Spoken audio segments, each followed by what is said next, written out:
বাংলাদেশের ইতিহাসে বাংলাদেশের মানুষ একটি সুন্দর নির্বাচন দেখেছে, একটি সুন্দর নির্বাচনে অংশগ্রহণ করেছে। সেই নির্বাচন সম্পন্ন হয়েছে এবং এই নির্বাচনের ফলাফলও জাতির সামনে এসেছে। আমরা গতকালকে আপনাদের সামনে একাধিকবার কথা বলেছি।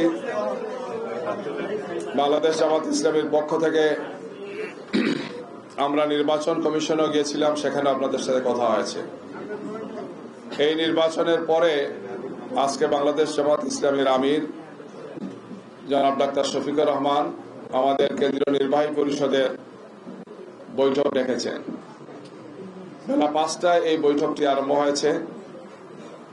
এই বৈঠকের উদ্দেশ্য হচ্ছে গতকালকে যে নির্বাচনটি অনুষ্ঠিত হয়েছে সেই নির্বাচন সম্পর্কে বাংলাদেশ জামাত ইসলামীর পক্ষ থেকে পর্যালোচনা, পর্যবেক্ষণ এবং এই ব্যাপারে আমাদের পরবর্তী করণীয়। আপনারা জানেন যে এর আগে এখানে আমাদের 11 দলীয় শীর্ষ নেতৃবৃন্দ আসছিলেন, সেখানেও তিনি কথা বলেছিলেন যে আমরা খুব সংক্ষেপে কিছু কথা বলছি, বিস্তারিত আপনাদের সামনে আমরা উপস্থাপন করব। সংগঠন এবং দায়িত্বশীলদের উদ্দেশ্যে এই বৈঠক থেকে দেওয়া হবে। এর পাশাপাশি দেশবাসীর উদ্দেশ্যে আপনাদের মাধ্যমে আমরা প্রয়োজনীয় আমাদের বক্তব্যগুলো, আমাদের পর্যালোচনা এবং পর্যবেক্ষণ আপনাদের সামনে তুলে ধরা হবে। আমাদের সম্মানিত আমিরে জামাত আশা করি যে তিনি নিজে উপস্থিত থেকেই, কেন্দ্রীয় নেতৃবৃন্দের উপস্থিতিতেই তিনি এখানে বক্তব্য রাখবেন।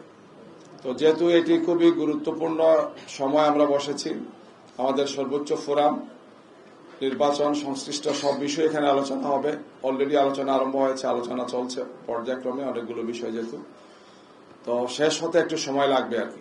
আমরা সাংবাদিক বন্ধুদের অনুরোধ জানাচ্ছি যে আপনাদের একটু ধৈর্য ধরতে হবে, কিছু কষ্ট হবে আপনাদের।